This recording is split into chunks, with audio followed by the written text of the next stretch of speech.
인생은 아름다워 라는 영화가 있는데요.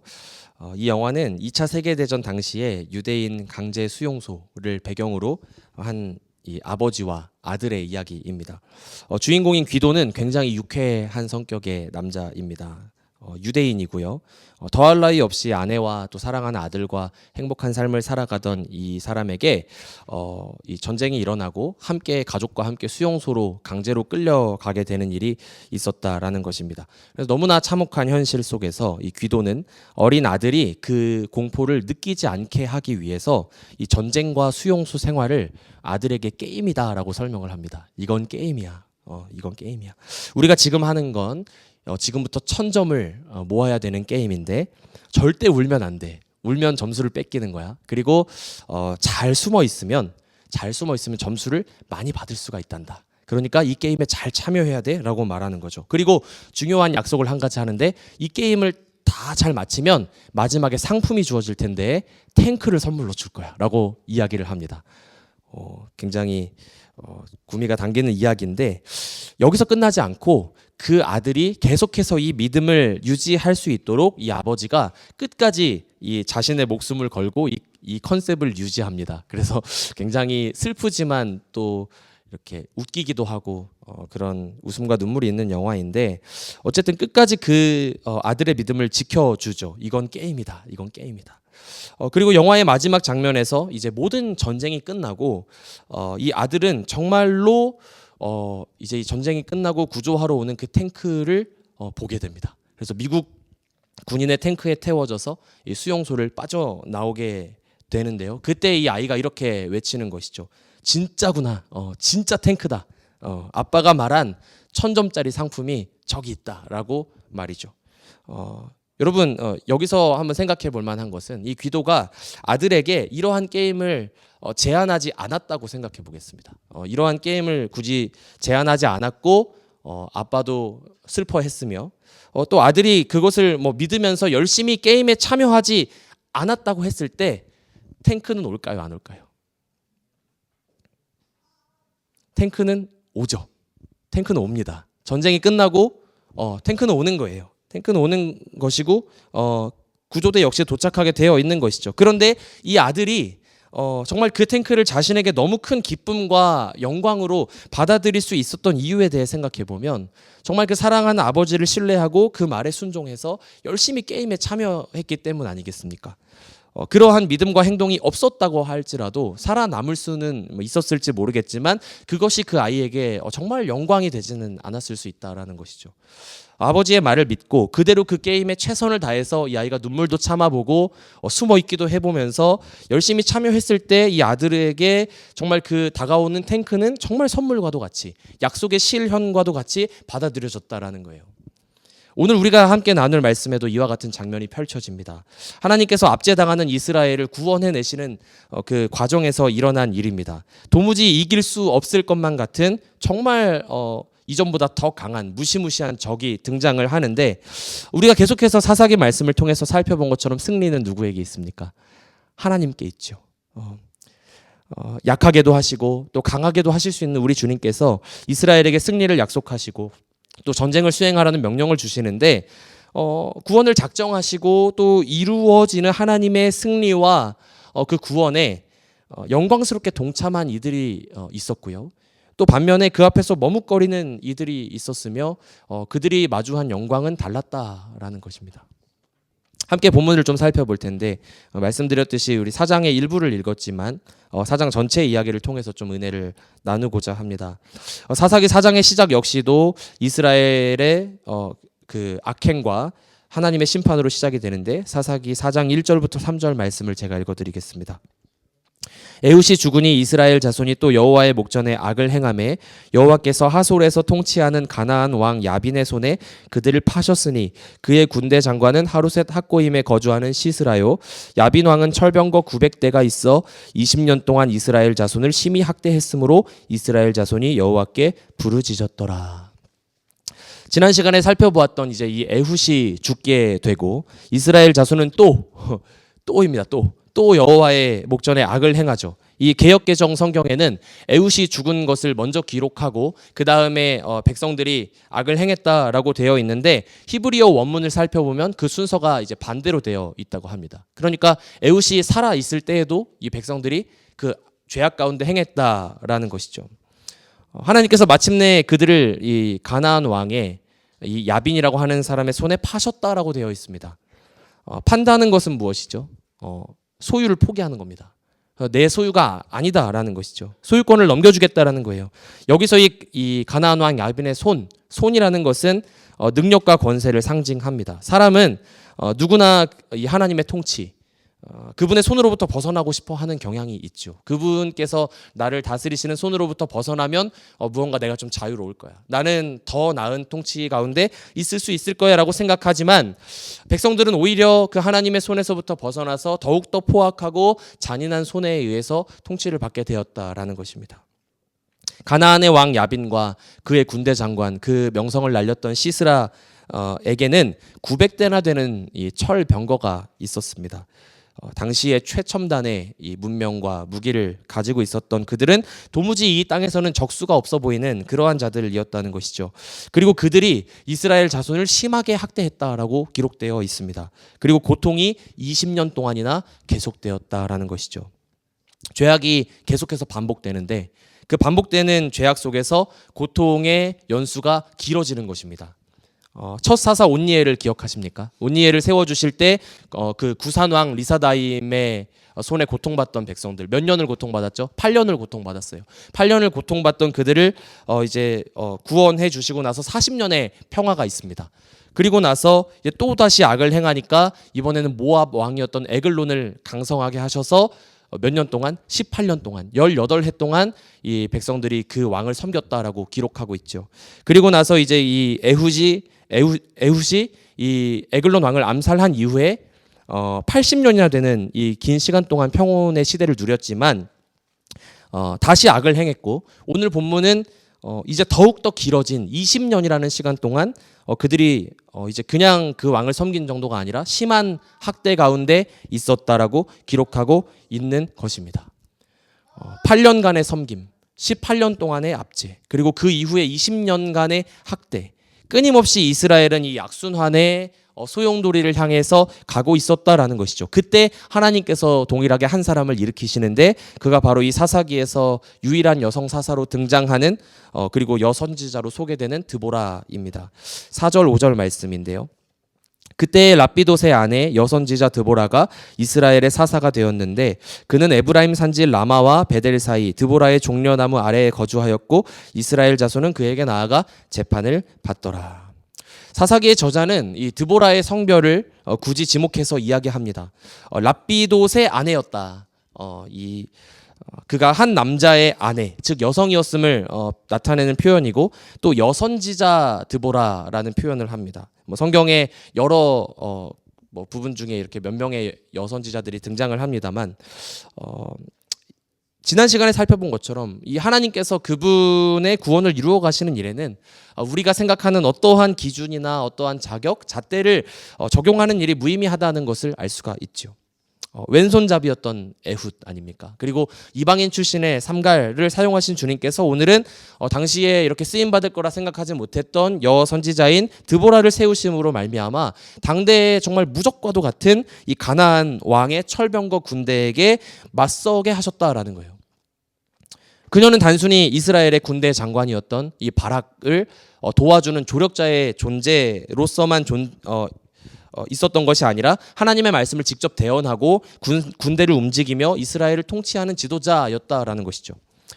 드보라는 라마와 베델 사이 드보라의 종려나무 아래에 거주하면서 백성들의 판결을 담당했다라고 기록하고 있는데 이스라엘 자손이 그에게 나아가서 재판을 받았다는 것은 그녀가 사사의 역할을 충분히 잘 감당하고 있었고 또 그 권위를 인정받았다라는 것을 보여주는 대목입니다. 그리고 이어서 정말 그 권위를 잘 인정받고 있었음을 보여주는 내용이 6절, 7절 말씀에 등장을 하는데요. 이렇게 기록되어 있습니다. 드보라가 사람을 보내어 아비노함의 아들 바락을 납달리 게데스에서 불러다가 그에게 이르되 이스라엘의 하나님 여호와께서 이같이 명령하지 아니하셨느냐 너는 납달리 자손과 스불론 자손 10,000명을 거느리고 다볼산으로 가라 내가 야빈의 군대 장관 시스라와 그의 병거들과 그의 무리를 기손강으로 이끌어 내게 이르게 하고 그를 내 손에 넘겨주리라 하셨느니라. 드보라는 하나님의 명령을 받았습니다. 그리고 게데스라고 하는 이 납달리 게데스에 있는 바락을 자기 있는 곳으로 부르죠.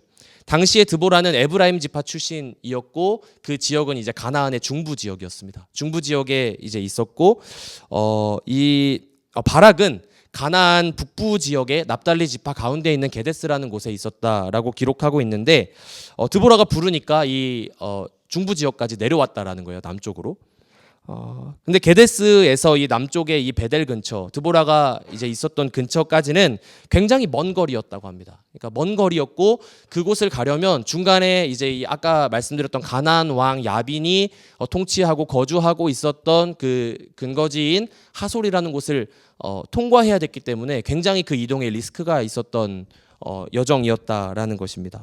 그럼에도 불구하고 이 군의 사령관인 바락이 이 드보라의 부름에 즉각적으로 응답해서 왔다라는 것은 드보라가 실제로 이 에브라임 지파뿐만 아니라 이스라엘 모든 지파들에게 지도력과 영향력을 행사하고 인정받고 있었음을 보여주었다라는 거예요.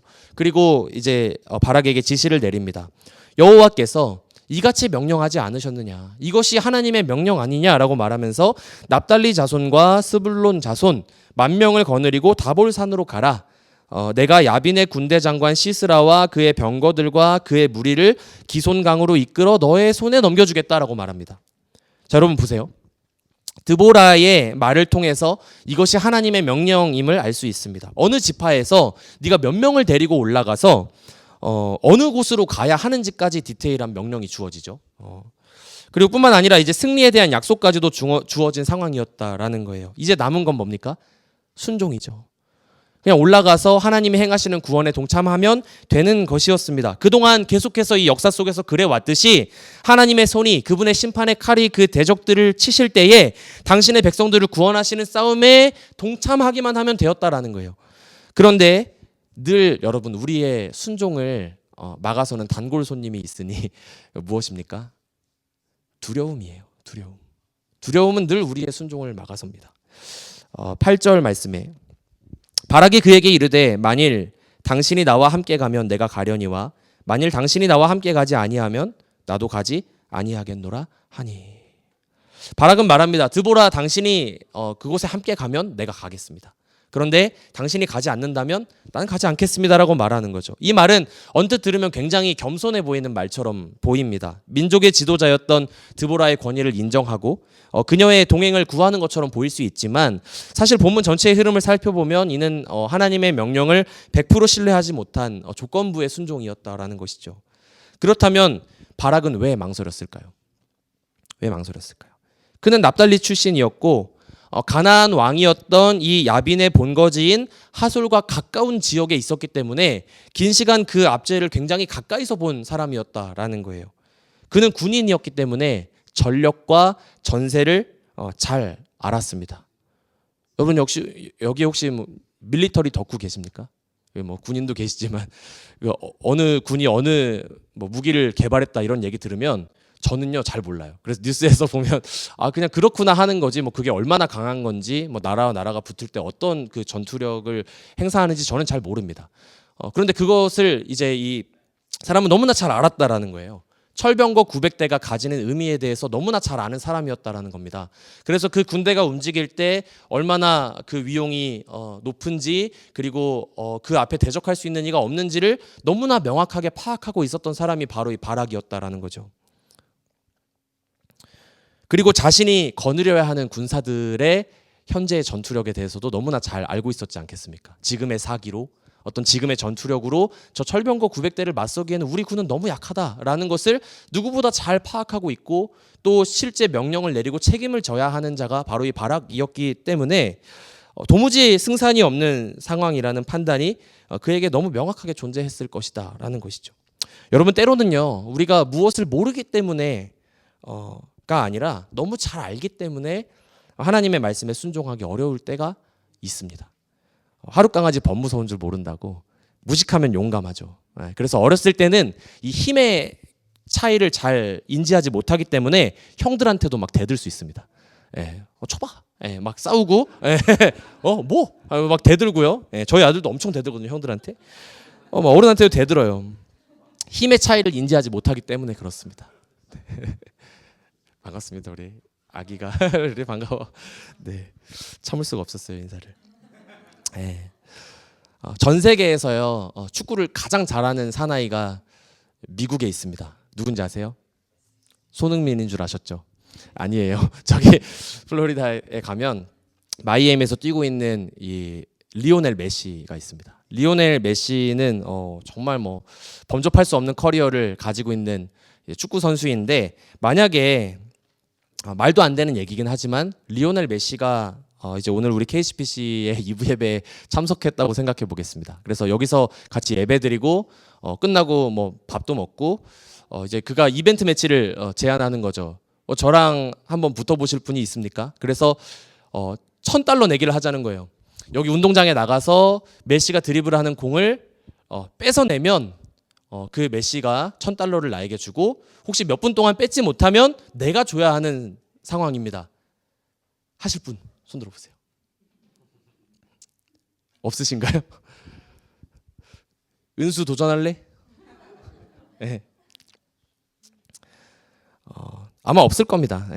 어른들은 승산이 없는 싸움에 무언가를 걸지 않습니다. 걸지 않죠. 그런데 누구는 도전할 수 있는지 아세요? 하성이는 할 수 있습니다.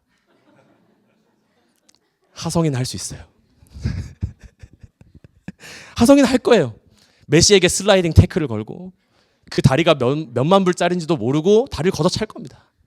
그리고 막 바지가랑이를 붙잡고 늘어지고 끝까지 쫓아가서 그 공을 말도 안 되는 발차기로 메시를 계속 걷어차지 않겠어요? 우리가 나이를 먹어가면 먹어갈수록, 우리의 믿음이 자라가면 자라갈수록, 우리의 이 신앙의 연수가 쌓이고 지식의 또 깊이가, 또 경험이 쌓이면 쌓일수록 우리의 삶에 어떠한 무조건적인 그냥 순종보다는 과연 이것은 순종할 만한가? 과연 이 하나님의 말씀대로 해도 내가 완전히 망하지는 않는가? 많은 손해는 없겠는가? 충분히 내가 이것을 따라서 무언가 손해를 감수했을 때 적당히 따라오는 어떤 이 인정과 그런 박수가 있는가? 이러한 계산들이 우리의 삶에는 반드시 따라오게 되어 있다라는 것이죠. 우리는 그런 존재다라는 거예요. 그렇기 때문에 주님께서 정말 이 밤이 새도록 고기를 잡지 못한 제자들에게 찾아오셔서 저 깊은 데로 가서 그물을 던져라 라고 말씀하실 때에, 그들이 이미 씻어놓은 그물을, 그 귀찮음을 무릅쓰고 다시 던지는 행위가 만선의 결과로 돌아왔다라는 이야기가 우리에게 도전을 주는 이유는 무엇입니까? 왜냐하면 제자들은 뱃사람들이었기 때문이에요. 이 물의 흐름을 너무 잘 아는 사람, 이 어떻게 하면 물고기를 포획할 수 있는지 그 긴 시간의 경험을 통해서 너무나 잘 알고 있었던 자들이었고, 그날따라 고기가 없어서 밤새도록 수고하고 이제는 그물 다 씻어놓고 돌아가려고 하는 그들에게 주님이 찾아오셔서 말씀하시는 거죠. 저 깊은 데로 가서 그물을 던져라. 그 이야기를 들었을 때 이 능숙한 뱃사람들에게 정말 너무나 많은 생각들이 들지 않았겠습니까? 너무나 많은 계산이 들었을 거예요. 그러나 이 베드로의 고백은 자신의 감정이나 생각, 경험과 판단을 뒤로 한 고백이었다라는 것입니다. 누가복음 5장 말씀에 베드로가 이렇게 대답합니다. 시몬이 대답하여 이르되 선생님, 우리들이 밤이 새도록 수고하였으되 잡은 것이 없지만은 말씀에 의지하여 내가 그물을 내리리이다 하고, 그렇게 하니 고기를 잡은 것이 심히 많아 그물이 찢어지는지라. 사랑하는 성도 여러분, 하나님의 말씀에 순종한다는 것은요, 때로는 우리의 지식을 거스르는 일이 될 수 있습니다. 옳다고 여겼던 우리의 판단을 거스르고요, 또 우리의 모든 경험과 능력을 뒤로 하는 것처럼 보이는 일처럼 여겨진다라는 것이죠. 그러한 말씀 앞에서 때로 우리의 알미라는 것은 두려움을 낳고, 머리로는 알지만 실제 걸음을 내딛기는 어려운 굉장히 주저하는 상태로 우리를 이끌어갈 수 있다라는 거예요. 눈앞의 현실을 명확하게 파악하고 있었던 이 이스라엘의 장군은 두려웠습니다. 그리고 그것은 그를 주저하게 만들었죠. 드보라, 당신이 나와 함께 간다면 정말 그 살아계신 하나님이 우리 이스라엘과 함께 하시는 것을 내가 믿겠습니다. 그런데 당신이 함께 가지 않는다면 나는 갈 수 없다라는 것이죠. 여러분, 이게 우리 모습 아닙니까? 하나님이 명확하게 말씀하실 때가 있지요. 말씀을 통해서 또 어떠한 관계나 사람들 또 여러 마음들을 통해서 우리에게 무언가를 결단케 하고자 하실 때가 있어요. 그런데 우리는 눈앞의 현실을 보면서 계속 조건을 갖다 붙이는 거죠. 주님, 상황이 조금만 더 좋아지면 헌신할 수 있습니다. 누군가 나보다 좀 앞서 하면, 먼저 하면 내가 따라서 하겠습니다. 주님, 이만큼의 일들만 좀 이루어지면 순종하겠습니다. 지금은 상황이 좀 안 좋은 거 알고 계시잖아요. 주님께서 우리의 재정을 다루기 원하실 때 우리는 통장의 잔고를 걱정하죠. 그리고 달라질 것 없는 그냥 계산해봐야 매월 똑같은 우리 수입의 상태가 우리를 주저하게 만듭니다. 주님께서 우리의 자녀의 문제를 다루기를 원하실 때에 내가 다 컨트롤 해주지 않으면 우리의 자녀들이 잘못된 길로 갈 것 같은, 어긋날 것 같은 두려움이 우리를 주저하게 하죠. 주님께서 우리의 인간관계를 다루기 원하신다면 나에게 유익해 보이는 사람들에게 내가 어떠한 인기나 신뢰, 인정을 받지 못할 것 같다는 조바심이 우리를 두렵게 합니다. 주님께서 우리의 믿음과 우선순위를 다루기 원하실 때에 내가 사랑하면서 움켜쥐고 있었던, 내가 가장 중요하게 생각하는 어떤 것을 내려놓아야 한다는 두려움이 우리를 사로잡는다라는 것이죠. 이렇게 두려움은 하나님의 부르심을 가로막는 굉장히 강력한 감정입니다. 그래서 성경은 수없이 두려워하지 말라라고 말씀하고 계신 거예요. 왜냐하면 그것은 신앙의 결단과 순종을 미루게 만들고요. 또 결국에는 하나님의 영광에 참여할 기회들을 놓치게 하는데 9절, 10절 말씀을 우리 같이 한번 읽어볼까요? 네, 사사기 4장 9절 10절 말씀을 읽어보겠습니다. 시작. 이르되 내가 반드시 너와 함께 가리라. 그러나 내가 이번에 가는 길에서는 영광을 얻지 못하리니 이는 여호와께서 시스라를 여인의 손에 파실 것임이니라 하고 드보라가 일어나 바락과 함께 게데스로 가니라. 바락이 스불론과 납달리를 게데스로 부르니 10,000명이 그를 따라 올라가고 드보라도 그와 함께 올라가니라. 두려움은 우리로 하여금 우리가 우리 판단대로 우리가 원하는 것을 추구할 수 있게 만듭니다. 그러나 원하는 것은 얻었을지 몰라도 그 영광은 다른 이에게 넘어가는 일들이 우리에게도 있을 수 있다라는 것을 말씀을 통해 보게 되는 것이죠. 그러나 하나님께서는 이 사람의 주저함과 연약함에도 불구하고 자신의 구원 계획을 멈추지 않으십니다.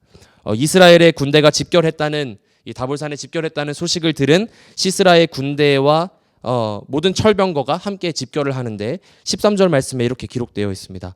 시스라가 모든 병거 곧 철병거 900대와 자기와 함께 있는 모든 백성을 하루셋 학고임에서부터 기손강으로 모은지라. 하나님의 말씀에 순종해서 올라간 자리에 싸움이 없으면 얼마나 좋겠습니까? 모든 것이 그냥 해결되면 좋겠지만 그 적은 실제로 다가온다라는 거예요. 철병거 900대가 이제 가까이 집결했다라는 것이죠. 그런데 너무 신기한 것이 있어요. 이 철병거가 집결한 장소에 관한 것입니다. 어디에 집결했다고 되어 있습니까? 기손강에 모였다라고 되어 있지요. 7절 말씀에 드보라가 바락에게 올라가라고 말하면서 시스라의 군대를 내가 기손강으로 이끌어내겠다라고 말을 하는데 그 내용이 실제로 이루어진 것이죠. 이 군대가 기손강으로 모였습니다. 기손강은 우기에는 강이지만 건기에는 물이 없어서 펼쳐진 평원과도 같았다고 합니다. 그렇기 때문에 이 시스라가 한 군대의 사령관인데 바보도 아니고 철병거를 진흙탕에 모으지는 않았겠죠. 모일 만한 때니까 모였다라는 거예요. 그런데 우리가 기억해야 하는 것은 무엇입니까? 전쟁의 주관자가 누구신 것이죠? 우리 하나님이시다라는 거예요. 주님께서는 우리가 볼 때 너무나 강력해 보이고 도무지 우리의 계산으로 승리할 수 없을 것 같은 상황 속에서 사실은 그 적보다 우리의 문제보다 강한 분이시라는 사실을 우리가 너무 자주 잊게 된다라는 것입니다. 사사기 5장에는 우리가 다 다루진 않겠지만 이 드보라와 바락의 노래가 등장을 합니다. 그런데 거기 5장 4절에 보면 이렇게 기록되어 있는 것입니다. 여호와여 주께서 세일에서부터 나오시고 에돔 들에서부터 진행하실 때에 땅이 진동하고 하늘이 물을 내리고 구름도 물을 내렸나이다. 그 옛날 애굽의 군대를 이 홍해에 다 수장시키셨던 주님께서는 이제는 가나안 최고의 이 철병거 군대를 이 기손강가에 묶으셨다라는 거예요. 우리는 늘 하나님의 일하심을 예측하고 싶어 하죠. 주님이 이렇게 일해 주시면 참 좋을 텐데, 주님이 이런 방법으로 우리 가정에 이 부분만 좀 역사하시면 더 이상 소원이 없을 텐데, 그리고 판단합니다. 이런 일까지는 좀 어려우실 거야. 그리고 우리 삶에 이런 일까지는 해결해 주지 않으시겠지. 우리의 판단과 기준대로 많은 것들을 결정한다라는 것입니다. 그러나 사랑하는 성도 여러분, 우리 하나님께서는 우리 인간의 지혜와는 비교도 되지 않는 하늘의 지혜로 충만하신 분이심을 믿으십니까? 그분께서는 온 땅과 만물을 주관하시고 모래할 수보다 많은 계획으로 우리 삶에 역사하실 수 있는 분이심을 믿으시기를 축복합니다. 바락의 판단에 도무지 이길 수 없을 것 같던 철병거를 이 기손 강가에 묶으시는 거예요. 그 병거는 다 그 진흙에 빠지고 바락은 이제 만명을 거느리고 다볼 산에서부터 내려와서 전투를 벌이는데 15절의 말씀은 그 싸움을 누가 싸우고 계신지를 명확하게 기록하고 있습니다. 여호와께서 바락 앞에서 시스라와 그의 모든 병거와 그의 온 군대를 칼날로 혼란에 빠지게 하심에 시스라가 병거에서 내려 걸어서 도망한지라. 여러분의 삶에도 두려움을 가져다주는 철병거 같은 존재가 있으실 수 있죠. 저에게도 있습니다. 그런데요, 주님의 칼이 그를 치시면 이 천하의 시스라도 누구도 이길 수 없을 것 같던 그러한 자도요, 병거에서 내려서 그냥 걸어가야 하는 거예요. 그는 자신의 최후를 예측하지 못했습니다. 군대를 버리고 도망친 그는 이 겐 사람 헤벨의 아내 야엘이라는 여인의 장막으로 들어갑니다. 17절에 보면 이 가나안 왕이었던 야빈과 겐 사람 헤벨 사이에, 그 가문 사이에 화평이 있었다라고 기록하고 있는데, 이 화친을 맺은 가문의 장막이었기 때문에 이곳으로 간 거죠. 그러나 그곳에 자신의 죽음이 기다리고 있을 거라는 생각은 하지 못한 것입니다. 어제까지는 이 가장 강한 가나안의 군대 장관이었지만 하나님께서 그의 삶을 치실 때에 그는 병거에서 내려서 죽음이 기다리고 있는 곳으로 자신도 모른 채 걸어가야 했다라는 거예요. 그렇기 때문에 사랑하는 여러분, 우리의 인생에 진정한 형통이 있다면, 진정한 복이 있다면 우리 하나님을 경외하고 그분의 말씀에 순종하여 걸어가는 삶인 줄 믿습니다. 때로는 철병거에 맞설 무기를 갖추는 것이 지혜처럼 보이는 세상입니다. 주님의 말씀을 따른다는 것은 우리의 삶의 100% 안전을 보장해 주지 않는 일처럼 보이는 세상이지만, 그 세상에 도무지 이길 수 없을 것 같던 문제와 권력들은 우리 주님이 언제든 거두어 가시면 거두어지는 것이고, 눈앞에 보기에 형통한 것처럼 보이는 것들도 주님 앞에서 얼마든지 힘을 잃을 수 있다라는 것이죠. 그렇기 때문에 잠언 말씀은 우리에게 이렇게 권면하는 것입니다. 너의 마음으로 죄인의 형통을 부러워하지 말고 항상 여호와를 경외하라. 정령이 너의 장래가 있겠고 너의 소망이 끊어지지 아니하리라. 아멘. 여호와를 경외하며 그분과 동행하는 진정한 형통이 저와 여러분의 삶에 경험되었으면 좋겠습니다. 이제 이야기는 결말을 향해서 가고 있어요. 야엘은 이스라엘의 편, 여호와 하나님의 편에 서기로 결단합니다. 시스라를 맞아들이고 물을 요청하는 그에게 우유를 주면서 안심시킨 이후에 그가 잠든 틈을 타서 이 장막의 말뚝을 가져다가 다른 손에는 방마귀를 가지고 시스라의 관자놀이를 쳐서 죽이게 되죠. 시스라를 여인의 손에 파실 것이다라는 말씀이 이루어지는 순간입니다. 하나님께서는 무명의 여인을 통하여서 이 시스라를 무너뜨리셨고, 그 영광은 이제 이 여인에게로 돌아갔다라는 것이죠. 그리고 바락은 일이 다 일어난 이후에 야엘의 장막으로 들어와서 이미 벌어진 일들을 그냥 목격하게 되면서 이 모든 본문이 이야기가 끝이 납니다. 사랑하는 성도 여러분, 아까 말씀드렸듯이 하나님의 구원과 그분의 계획은 말씀하신 대로 이루어집니다. 잠시 소개드렸던 영화의 결말처럼 전쟁은 끝이 나고 탱크는 오는 것이죠. 그런데 그 영광과 그 기쁨을 누릴 수 있는 자들은 누구입니까? 두려움의 자리를 넘어서 그 순종을 향해 나아갔던 이들에게 그 영광은 실체로 다가온다라는 거예요. 그렇다면 우리에게 한 분이 떠오르죠.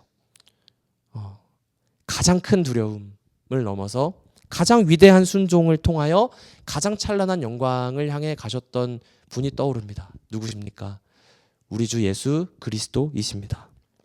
온 세상을 구원하고자 하시는 하나님 아버지의 뜻 가운데 우리 주님이 이 땅에 오셨죠. 그리고 공생의 기간 동안 참 바쁘게 살아가셨는데 어찌나 바쁘셨는지 그 사명을 감당하시느라 식사할 겨를도 없으셨다라고 기록하고 있지 않습니까?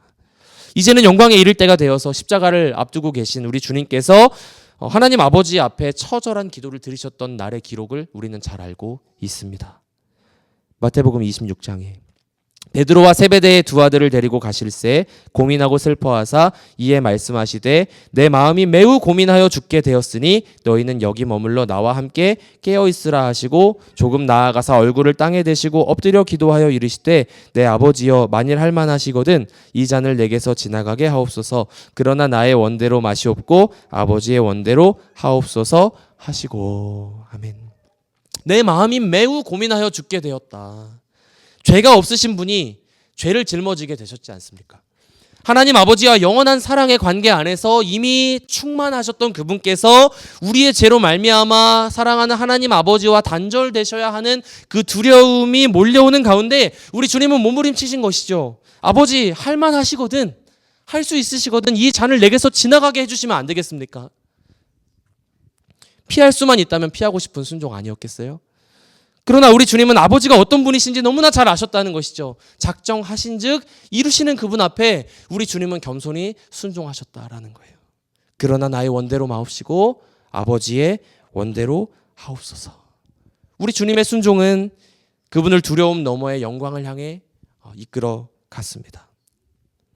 요한복음은 이 영광에 대해 굉장히 중요하게 다루고 있는데 그 중에 한 구절인 13장의 말씀을 읽어드릴게요.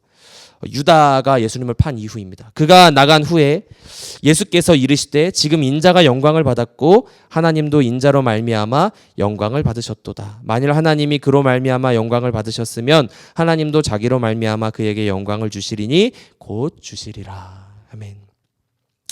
사랑하는 성도 여러분, 말씀을 정리하겠습니다. 우리에게 철병과 같은 현실이 있습니다. 그것은 가정의 어떤 경제적인 어려움일 수 있고 자녀 문제나 여러 관계에서의 갈등일 수 있고요. 우리 감정의 무력함과 육신의 약함일 수 있고 전혀 원하지 않았던 예상할 수 없었던 어려움일 수도 있습니다.